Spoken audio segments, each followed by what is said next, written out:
ಇದೇ ಫೆಬ್ರವರಿ 10ನೇ ತಾರೀಕಿಂದ 14ನೇ ತಾರೀಕುವರೆಗೂ ಬೆಂಗಳೂರಿನಲ್ಲಿ ಏರ್ ಶೋ ನಡೀತಾ ಇದೆ. ಈ ಹಿನ್ನೆಲೆ ಯಲಹಂಕ ವಾಯುನೆಲೆಯ ಸುತ್ತಮುತ್ತ ಮಾಂಸಾಹಾರ ಮಾರಾಟವನ್ನು ನಿಷೇಧಿಸಿ ಬಿಬಿಎಂಪಿ ಆದೇಶವನ್ನು ಹೊರಡಿಸಿದೆ.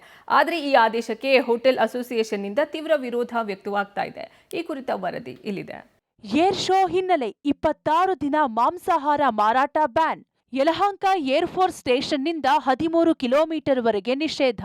ಪಾಲಿಕೆ ಆದೇಶಕ್ಕೆ ಬೆಂಗಳೂರು ಹೋಟೆಲ್ ಅಸೋಸಿಯೇಷನ್ನಿಂದ ವಿರೋಧ.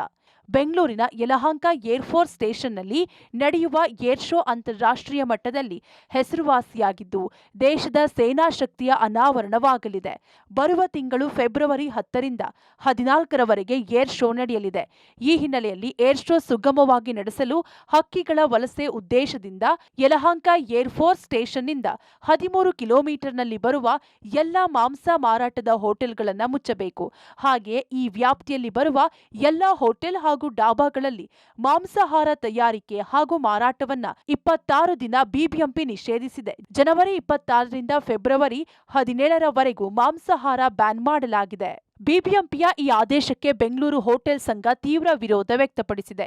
26 ದಿನಗಳ ಮಾಂಸಾಹಾರ ಮಾರಾಟ ಅವೈಜ್ಞಾನಿಕವಾಗಿದೆ. ಇದರಿಂದ ಯಲಹಂಕ ಸುತ್ತಮುತ್ತ ಇರುವ ಸುಮಾರು 5,000ಕ್ಕೂ ಅಧಿಕ ಹೋಟೆಲ್, ಪಬ್, ಬಾರ್ ಹಾಗೂ ರೆಸ್ಟೋರೆಂಟ್ಗಳಿಗೆ ತೊಂದರೆಯಾಗಲಿದೆ. ಈಗಾಗಲೇ ಹೋಟೆಲ್ಗಳಲ್ಲಿ ಮದುವೆ, ಸಭೆ ಸಮಾರಂಭಗಳು ನಡೆಯುತ್ತಿವೆ.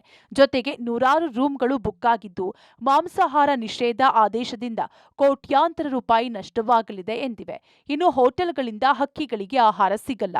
ಪ್ರತಿನಿತ್ಯ ಹೋಟೆಲ್ ತ್ಯಾಜ್ಯವನ್ನ ಕಸತ್ಯಾಜ್ಯ ಸಂಗ್ರಹಣಾ ಗಾಡಿಯ ಮೂಲಕ ವಿಲೇವಾರಿ ಮಾಡಲಾಗುವುದು. ಈ ಆದೇಶವನ್ನ ಮರುಪರಿಶೀಲಿಸುವಂತೆ ಬಿಬಿಎಂಪಿ ಆಯುಕ್ತರಿಗೆ ಮನವಿ ಮಾಡಿದ್ದೇವೆಂದು ಹೋಟೆಲ್ ಅಸೋಸಿಯೇಷನ್ ಕಾರ್ಯದರ್ಶಿ ವೀರೇಂದ್ರ ಕಾಮತ್ ತಿಳಿಸಿದ್ದಾರೆ. ಜೊತೆಗೆ ಅಗತ್ಯವಿದ್ರೆ ಕೇವಲ ಮಾಂಸದ ಅಂಗಡಿಗಳನ್ನ 1 ವಾರದ ಮಟ್ಟಿಗೆ ಮುಚ್ಚಿಸಿ ಎಂದಿದ್ದಾರೆ.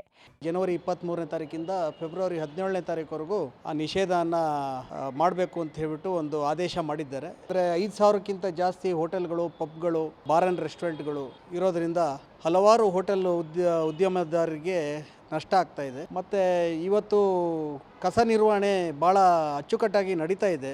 ರಸ್ತೆ ಬದಿಯಲ್ಲಿ ಬಿಸಾಕೋದಾಗಲಿ ಅದೆಲ್ಲ ನಡೀತಾ ಇಲ್ಲ. ಮಾಂಸ ಮಾರಾಟದ ಅಂಗಡಿ ಮೇಲೆ ನಿಷೇಧ ಹೊರಡಲಿ. ಈ ಹೋಟೆಲ್ಲು, ಪಬ್ಗಳು, ಬಾರ್ ಆ್ಯಂಡ್ ರೆಸ್ಟೋರೆಂಟ್ಗಳು ನಿಷೇಧ ಮಾಡಿದ್ರೆ ಭಾಳ ಕಷ್ಟ ಆಗುತ್ತೆ. ಬಿಸ್ನೆಸ್ ಮೀಟಿಂಗ್ಗಳು, ಕಾನ್ಫರೆನ್ಸ್ಗಳಿಗೆ ಮುಂಗಡವಾಗಿ ಹೋಟೆಲ್ಗಳನ್ನು, ಬ್ಯಾಂಕ್ವೆಟ್ ಹಾಲ್ಗಳನ್ನು ಬುಕ್ ಮಾಡಿರ್ತಾರೆ. ತುಂಬ ನಷ್ಟನೂ ಆಗುತ್ತೆ. ಒಟ್ನಲ್ಲಿ ಹೋಟೆಲ್ ಸಂಘದವರ ಮನವಿಯನ್ನ ಬಿಬಿಎಂಪಿ ಮನ್ನಿಸುತ್ತಾ ಅನ್ನೋದನ್ನ ಕಾದು ನೋಡಬೇಕಿದೆ. Aruna, public TV, Bengaluru.